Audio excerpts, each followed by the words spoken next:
Hello, I'm former Congressman Bob Livingston, and I'd like to speak to you about an issue that I've been working on for several years. For the last 7.5 years, I was privileged and honored to represent the Republic of Turkey. And one of the big issues that plagues them is this issue inspired by the Armenian diaspora here in this country and elsewhere, which would seek to recognize, politically recognize, the Armenian genocide. Now, Armenia basically would have you believe that the Ottoman Empire set about the elimination of Armenian peoples deliberately and with specific intent to, for whatever reason, maybe no reason at all, sometime in the years of 1915 and so forth. The Turkish position is that that's not at all true. And, you know, Turkey is a secular democracy. It's a vibrant nation of 70 million people. It's incredibly important to the United States as an ally, as it has been for the last 60 years.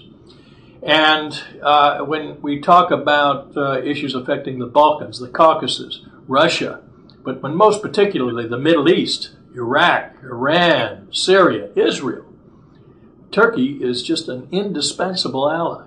And we ought not to be going out and gratuitously just kicking it in the shins with issues that are unnecessary and should not be brought up simply to offend a critical ally.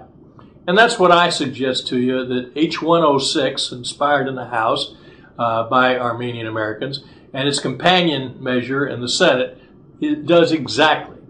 It is an unnecessary insult to a critical ally. Because, in fact, nobody really knows in this day and age, unless you're an historian, what happened in those days 90 to 100 years ago. The historians are split, and there are some on one side and some on the other side. But there are some very, very capable and widely regarded historians like Gunter Louis and Bernard Lewis, who say that it wasn't state-sponsored genocide that killed off hundreds of thousands of Armenians, but in fact, hundreds of thousands of Turks, Armenians, Kurds, Jews, and other people, all in southeastern Turkey, were killed. Nobody denies that, but that it was an act of war in the midst of World War I. Now, World War I, obviously, in other parts of the world, we lost millions of people. But in southeastern Turkey, what the Turks and many historians believe is that in the attempt by our allies, the British, the French, the Russians, and others, to divide up the spoils of the Ottoman Empire, that the Russians utilized the Armenian people in southeastern Turkey to rise up and murder and kill and cause havoc among the Turkish population. And that after sufficient murders had been committed, and I'm talking about thousands to hundreds of thousands, finally the Turks got mad and fought back. That it was a local degree of warfare, though. It wasn't inspired by the central government of the Ottoman Empire. It was simply a lot of Turkish people getting fed up with their people getting killed and massacred, and so they fought back. And yes, there were atrocities on all sides. That's the Turkish position. Now, again, I don't think any of us really know what happened unless you hear stories handed down. Obviously, Armenian Americans have had their stories handed down for generations, but so have the Turks. And they believe just as strongly that they are right and that the Armenian Americans are wrong. And this is an issue for historians to determine, or perhaps international courts. They should be the forum for deciding what happened almost 100 years ago. Not legislatures or parliaments to provide a political fiat.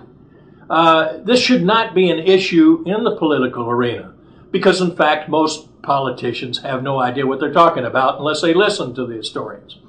Prime Minister Erdogan of Turkey has actually written 2 years ago to President Kacharian of Armenia and said, look, I'll open up my archives if you open up your archives, and we'll get the Russians and the British and the French and the United States all open up their archives. Let's let the historians determine what happened. And Turkey has been prepared to live with the results. Conversely, if they really wanted to decide what was happening, they could take it to the international courts. But the Armenians have never done that. It's not before the international courts. You know, that's the real forum to determine whether or not a genocide was committed. By the way, genocide is only a term that was coined in 1947, long after the incidents of 1915 and so forth. But the Turks would be perfectly content to take this issue to the international courts.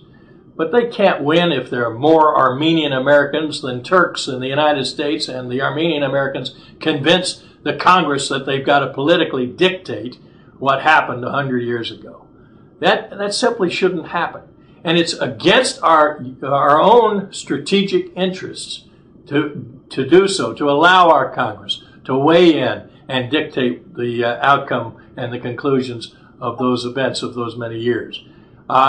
Frankly, our trade relations, our defense relations, and any ability that we have to shape the events that are occurring, unfolding today as we speak in the Middle East will be enormously shaken, because our relations with Turkey will be arbitrarily and capriciously hurt. I really hope that you will have your senator or your congressman take a look at this tape. Or if any member of Congress or senator is looking at me at this moment on the internet, I hope that, in fact, you'll sit down and realize that it's not in our interest, not in the interest of the United States, to vote aye on H-106. It's contrary to our interest. It's contrary to our good relations with Turkey. It's foolish to engage in a debate of something that we have no control. And frankly, the sponsors of these resolutions don't just have recognition of Armenian genocide, that they call Armenian genocide, in mind. They also have in mind, ultimately, to recognize that there was an Armenian genocide, which again the Turks deny, and then call for reparations. What do they want? They basically have said many times in the public arena in the last 2 or 3 years that they want reparations, meaning southeastern Turkey, to be turned over to Armenia. I think those are issues that we do not want to get involved in. Fact is that we have no business talking about relations as they existed 100 years ago between Armenia, or the Armenian people, and the Turks. And we shouldn't mandate it. We should simply vote no on this resolution. We should not let it come to the floor on the one hand, but if it does, I urge you, please, have your member of Congress, have your senator vote no. Thank you.